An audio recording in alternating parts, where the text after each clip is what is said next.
आगे बढ़ जाएंगे तो एक अहम मसला ये है नाइब सदर इंतखाबात या वाइस प्रेसिडेंट ऑफ इंडिया के इंतखाबात के हवाले से, और वो घड़ी या वो दिन कल है 9 सितंबर का, वो दिन जब मुल्क भारत के लिए नए वाइस प्रेसिडेंट या नाइब सदर का इंतखाब होगा। क्योंकि जो पहले नाइब सदर रहे जगदीप धनखड़ साहब, उन्होंने इस्तीफा दिया, उसके बाद ये पोस्ट खाली हो गई थी और अब नाइब सदर के ओहदे के लिए इंतखाबात कल हैं। एनडीए और इंडिया इत्तेहाद आमने सामने दिखेंगे।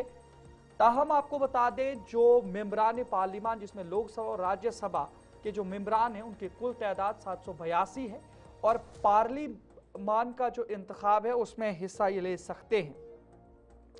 391 की बात करें तो 391 वोट अक्सरियती निशान है, या जिसको हम मेजॉरिटी मार्क्स कह सकते हैं, और उम्मीदवार जो इस 391 के मार्क्स से आगे जाएगा वही फातिह करार दिया जाएगा।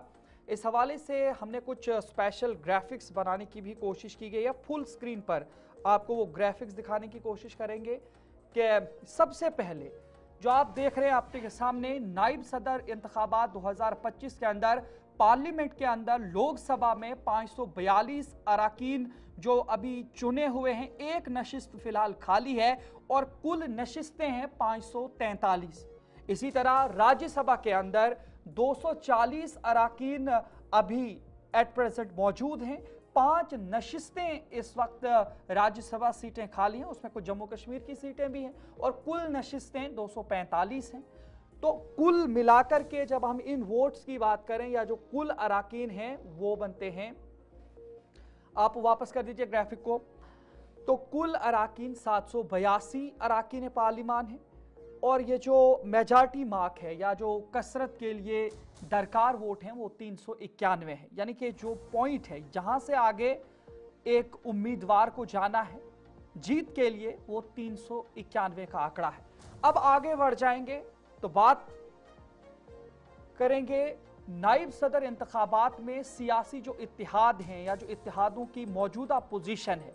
तो सबसे बड़े 2 इत्तेहाद पूरे भारत के अंदर हैं, जिसमें एक है एनडीए, जो इस वक्त एनडीए की हुकूमत है, बीजेपी सबसे बड़ी पार्टी, और उसके अलावा उनके साथ काफ़ी मजीद पार्टियां आगे मैं बताऊंगा आपको। लेकिन सबसे पहले आपको बताऊंगा एनडीए इत्तेहाद के अंदर 422 अराकीन पार्लियामेंट हैं और अक्सरियत से 31 अराकीन इनके ज़्यादा हैं पहले से ही।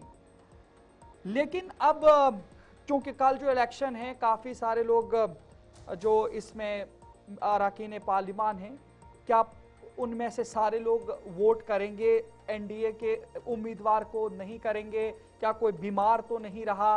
क्या किसी और परेशानी में कोई मुब्तला ना हुआ जिसकी वजह से वो वोट कास्ट ना कर सके? तो ऐसी सूरत हाल में फिर ये जो अक्सरियत है ये इंडिया इत्तेहाद के खाते में जा सकता है। और अक्सरियत की बात करें तो 31 अराकीन इनके ज़्यादा हैं।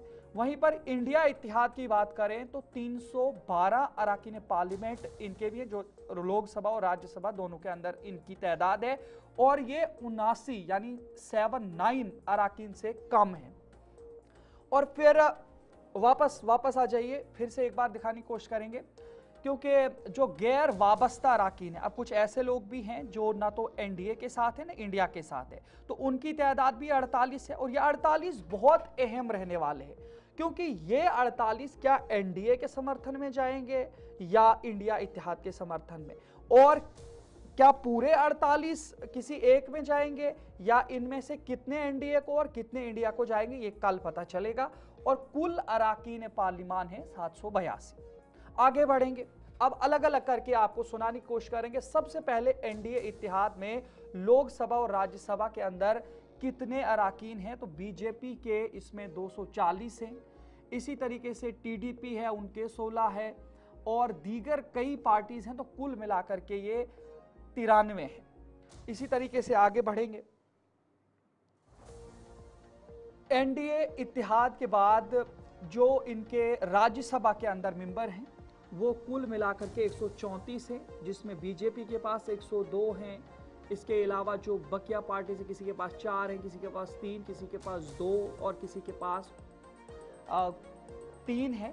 और खास करके कुछ अदर्स भी हैं, या जो एनडीए इत्तेहाद के साथ हैं, या जो फिर उसके अलावा कुछ गैर वाबस्ता हैं। तो कुल मिलाकर के इनकी तादाद 134 हो गई।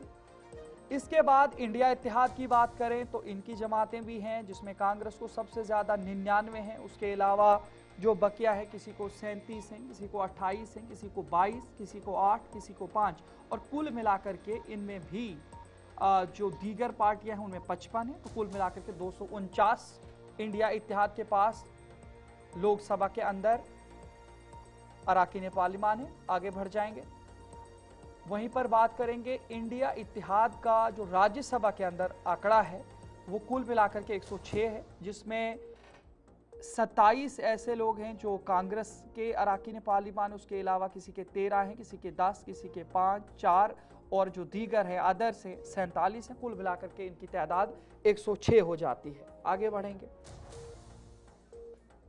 अब हम आपको वो भी दिखाने की कोशिश करेंगे कि ये जो दो उम्मीदवार हैं एनडीए और इंडिया का, पहले एनडीए का लगा दीजिए क्योंकि ये इंडिया के उम्मीदवार हैं। सबसे पहले हम बात करेंगे एनडीए उम्मीदवार की। ये एनडीए के उम्मीदवार हैं सीपी राधाकृष्णन, एनडीए के उम्मीदवार हैं। पैदाइश इनकी 20 अक्टूबर सन 1957 को हुई है।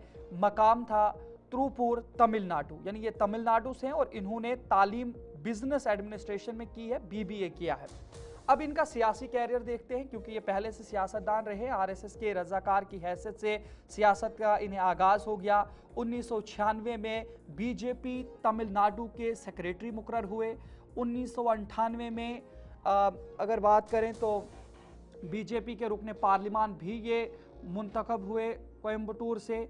1999 में दोबारा लोकसभा के रुकन मुंतखब हुए, 2 मरतबा एमपी रहे। आगे बढ़ेंगे, मजीद इनके सियासी कैरियर की बात करेंगे तो पार्लिमान में इक्तिसादी और सलामती के उमूर पर भी मौसर आवाज़ इन्होंने बुलंद की। साल 2004 से 2007 तक बीजेपी तमिलनाडु के रियासती सदर, और 2014 में इलेक्शन हार गए, मगर पार्टी तंजीम में फाल किरदार इनका बरकरार रहा।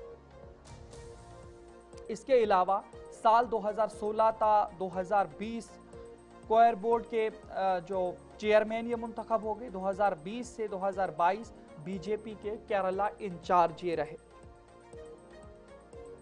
अब दूसरे जो इंडिया ब्लॉक के कैंडिडेट या उम्मीदवार है नायब सदर ओहदे के लिए, दरअसल ये कोई पॉलिटिकल पार्टी से वाबस्ता नहीं, इनका कोई पॉलिटिकल कैरियर नहीं, लेकिन तालीम और माहिर कानून ऐसे कि कई बड़े ओहदों पर फाइज रहे हैं। सबसे पहले आपको बताएंगे ये retired justice B Sudarshan Reddy India इत्तेहाद से हैं, और पैदाइश इनकी 8 जुलाई सन 1927 को हुई है। जिला चतु आंध्र प्रदेश, और तालीम इनकी बीए एलएलबी और कानून की तालीम इन्होंने हैदराबाद यूनिवर्सिटी से हासिल की है। अब तालीम के बाद इनके क्या क्या जो है पोजीशंस रही हैं। सन 1971 की बात करें, आंध्र प्रदेश हाई कोर्ट में वकालत की इन्होंने। आंध्र प्रदेश हाई कोर्ट में सीनियर वकील के तौर पर खिदमात अंजाम दी इन्होंने। आगे बढ़ेंगे और आपको बताने की कोशिश करेंगे कि सिविल, फौजदारी और आईनी मामलात में इनकी काफ़ी महारत रही है। सन 1988 में आंध्र प्रदेश के एडवोकेट जनरल भी ये मुकर्रर हुए हैं, और सन 1995 में आंध्र प्रदेश हाई कोर्ट के जज भी मुकर्रर हुए हैं। इसके अलावा सन 2005 में गुवाहाटी हाई कोर्ट के चीफ जस्टिस बने।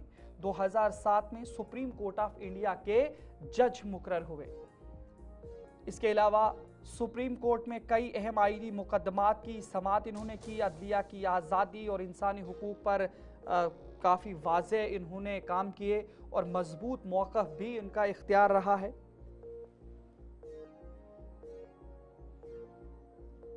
तो कुल मिलाकर के नाज़रीन, आपने देखा कि कल जो इंतखाबात होने जा रहे हैं काफ़ी अहमियत के हामिल हैं, और अब देखना यह है कि कल आखिर जीत किसकी, क्या इंडिया ब्लॉक की, एनडीए ब्लॉक की, और दोनों आमने सामने, क्योंकि 2 ही उम्मीदवार हैं और